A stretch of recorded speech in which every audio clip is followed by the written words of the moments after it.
Hey guys, and welcome to another energy update. In today's video, we're going to be talking all about this upcoming full moon we are having. And why is it so special? Because it's also, guys, we are in eclipse season.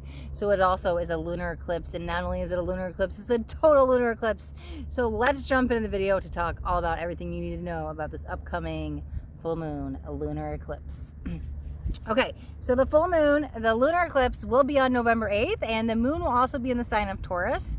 Just so you guys know, it is a total lunar eclipse, which means the moon will be completely in Earth's shadow. Let's talk about what happens during an eclipse. So this is a powerful time for manifestation. This is when the sun, the moon, and the earth come into alignment. This is when they are the closest together and they form this beautiful alignment energy. This is a great time to manifest, okay? We're already in the middle of an eclipse season because we just had the partial solar eclipse of the sun. So we're about 2 weeks into this eclipse, and we'll have about 2 more weeks left to wrap up this moon cycle. However, this eclipse will sit with us for the next 6 months. So what I always advise people to do is think about what you can manifest over the next 2 to 4 weeks, and have that also be the first step on what you need to propel you forward to where you want to be in 6 months. So you also want to have that bigger end goal, right? That bigger manifestation, that bigger dream, that bigger goal. So think about what you can do now, this next about 2 weeks or so, to manifest to get you to where you want to be to 6 months. So dream big. When we have these eclipses, they're powerful times for rapid, fast fire, transformation, change. A lot of the shadow comes up, and it comes up to be released. So even heavier emotions that are coming up, it'd be a great time to purge and release and let go. Allow those energies to take place. It'd be a good time to work on personal development, right? Releasing any of that stuff. And with the goal, the manifestation could be for anything. Whatever it is you want to work on, think of like a 6-month plan, okay? And this is a total lunar eclipse. This is not a partial lunar eclipse. This is powerful energy. So dream big, manifest big, let go, big releases. It's like huge quantum jumping energy, guys, okay? So let's talk about little things about where you can see it, what time it's going to be, to everything. It will actually be at 5:02 a.m. Central Standard Time. Where is this total lunar eclipse visible? It is visible in Asia, North America, Australia, parts of Northern Eastern Europe, most of South Africa, and that looks to be about it. It will be on November 8th, and like I said, in the sign of Taurus, okay? So let's talk about what you need to know during this full moon lunar eclipse, okay? There's huge grounding energies here with Taurus is at play, and so along with that, grounding practices can be important. However, it's a little bit more deeper than that. It's a little bit more than just like connecting with the root chakra and doing some grounding. Sure, you can do all that. You can work with the root chakra. You can get some carnelian crystals, any red stones. You can work with that as well. I will highlight at this time because it is a good time to have 2 feet firmly planted on the ground, but it's not so much like, hey, I just need to be grounded. The reason why you really want to be grounded, have the 2 feet firmly planted on the ground during this time, is because it's like, here I am, my feet are planted on the ground, and I'm going to jump. Like literally imagine your feet jumping. You're going to quantum jump somewhere. This is a big time. So we really want to be grounded so we can do this huge, God, energies are shifting so fast right now. Things are lining up, people, places, and things. Things are going to be shifting. New realities are forming. New friendships are forming. New partnerships are forming. There's all these new beginnings that have been happening throughout the whole month of October.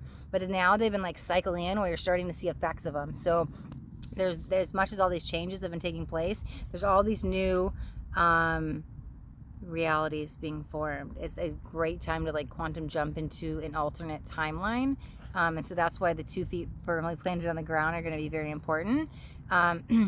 But let's talk about this further, like where are we quantum jumping to and what's going to happen when we quantum jump. Well, why we want to be grounded for the quantum jumping is because we're quantum jumping into our soul's purpose. So we're grounding into our soul's purpose. Like grounding is a big, huge play here, but we're also grounding into our own truth, and we're grounding into these new realities.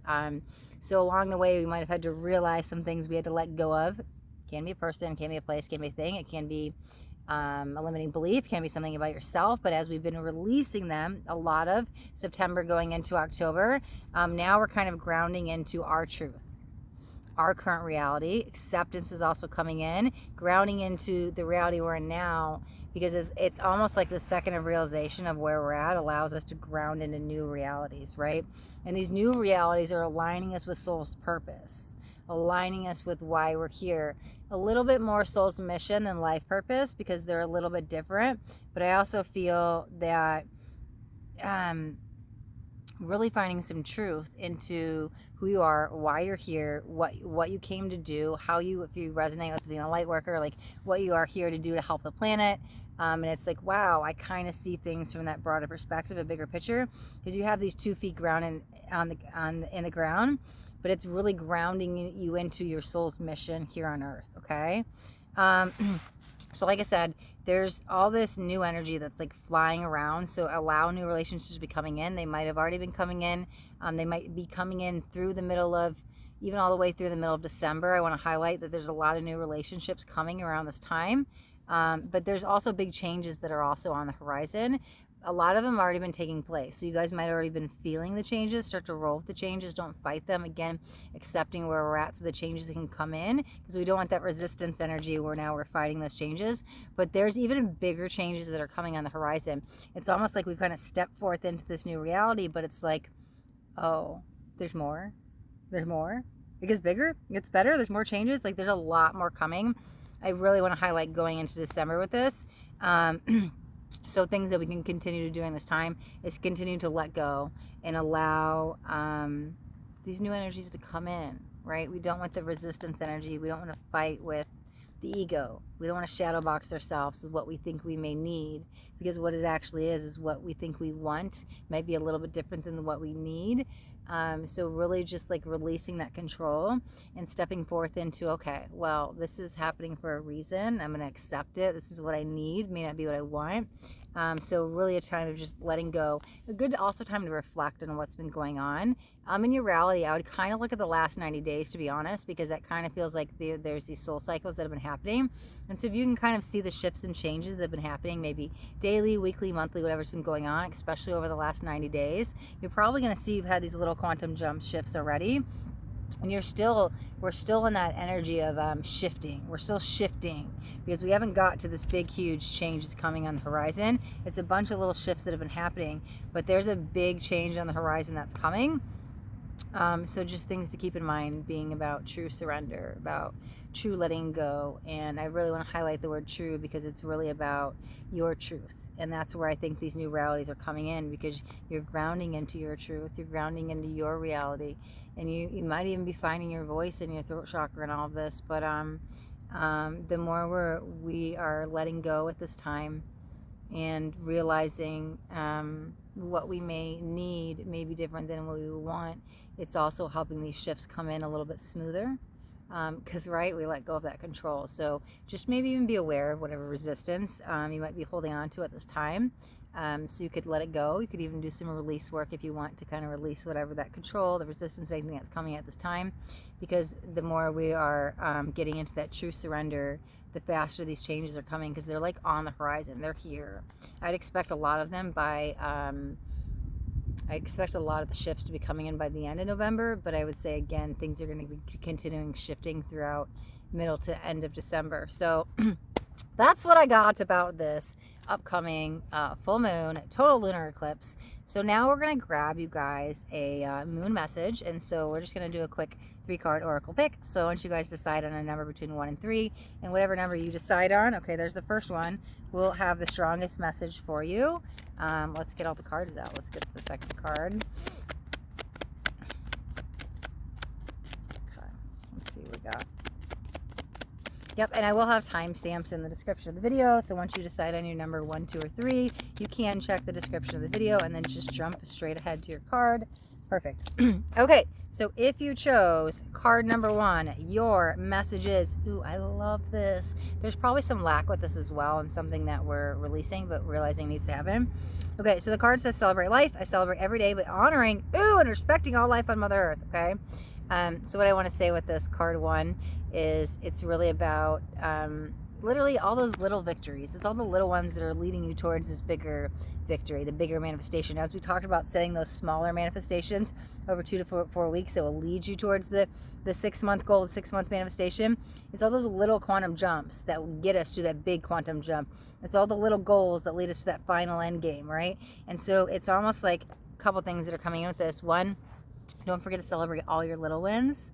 But 2, I think that there's also this moment of maybe you hadn't been celebrating yourself, and I think that this is energy to recognize your worth and celebrate yourself and acknowledge it. But I feel you're stepping into that, into your power as well. I also like how it's talking about honoring Mother Earth, which again, giving grace, giving gratitude, taking a moment to just bow our heads and just appreciate Mother Earth for all that she does for us. So that could be also something you could be cultivating a gratitude practice with Mother Earth, but just honoring the elements, Mother Earth, anything that goes along with that. Your energy is really strongly entangled with this. And if you haven't been celebrating you, I think it's a good time to start celebrating you, okay, card one? Okay, so if we go in, if you chose card number two is Archangel Gabriel. So it says, I invite Archangel Gabriel to bring hope and intuition into my life. Okay, so card two, if you've been feeling a little bit lost, if you've been struggling, trying to find some hope, some enthusiasm, some encouragement, it's a good time to call upon Archangel Gabriel for some healing. Again, even activating your own intuition. If we've been working on looking outward, looking exteriorly for other advice, guidance, if we're looking for other people to kind of solve the problems, I think we can call on Gabriel to activate the intuition in your life so you can trust yourself and you can follow your own path. Again, as we talked about, grounding into your truth and your reality. How do you do that? Well, card two, you're going to call on Archangel Gabriel and ask for some assistance to help you activate your intuition so you can trust yourself more than anybody else. Because I always want you to be your own guru. I want you to be able to align with your own energies so this way you don't have to look to somebody else for that answer, that guidance, or whatever it is you're looking on. But also with this, again, if you're feeling any hopeless, if you're not feeling like your normal self, if you're lacking any despair, this is a good time also to call on Archangel Gabriel to bring in some hope into your life. So card two, that is your card. And if you guys chose card three, then this is your card. Ooh, we have another Archangel here. Check that out. We have Archangel Raphael. I love it. Out of the three cards, we already had two Archangel. And this says, I invite Archangel Raphael to bring healing and healing and knowledge into my life. Okay, so card three, we might want to be calling on Raphael. Raphael is somebody I definitely call on anytime I need healing, whether it's physically, mentally, emotionally, spiritually. If something's going on, this is my healing angel. This is the healing archangel that I call upon for that time. So wherever you feel you need some healing, could be some heart chakra healing, doesn't have to be anywhere you feel that you just need to work on healing, call on Archangel Raphael. And again, knowledge into your life. What kind of knowledge are we looking for? The spiritual knowledge. You already have all the answers within. Again, it kind of relates a little bit. It's interesting because we have two Archangel cards. But again, if you're doubting yourself, you already have the answers within. And if you're looking to make a decision, if you're at a crossroads and you're trying to decide what's best for you, going within, finding that meditation, figuring out what works best for you can do that. But what you can actually do is you can call on Archangel Raphael in a meditation and say, hey, I'm trying to bring this higher knowledge into my life, whether that's an answer, yes or no, left or right, at a crossroads, what's best for me, whatever knowledge you're trying to find, it feels more, again, internal. I'm aligning with that energy, so you know what's best for you on your path in your life. So call on Archangel Michael. You have the spiritual knowledge, you have the spiritual information, you already have it within you, but sometimes we need that little help, so we can call on the archangels and say, hey, I'm going to do this in meditation. It's very much highlighted for you, card three, to bring in any clarity, answers, and truth that, one, you already know the answer, it's your ego is getting in the way. So if you call on Archangel Raphael, Archangel Raphael, then it might give you the clarity and truth and wisdom that you are looking for, okay? All right, guys, so that wraps up our pick of cards, and that's going to wrap up today's video. So you guys got anything out of this video, do me a favor, that thumbs up button, this way I know you got something that resonated. If you guys haven't already subscribed to my channel, make sure you hit that subscribe button. There's a bell too. I want you to hit the bell and turn on all notifications. I don't want you guys to miss out on any upcoming messages. The next message just might be the message that you need to hear today. All right, my loves, thanks so much for watching. Till next time, be blessed.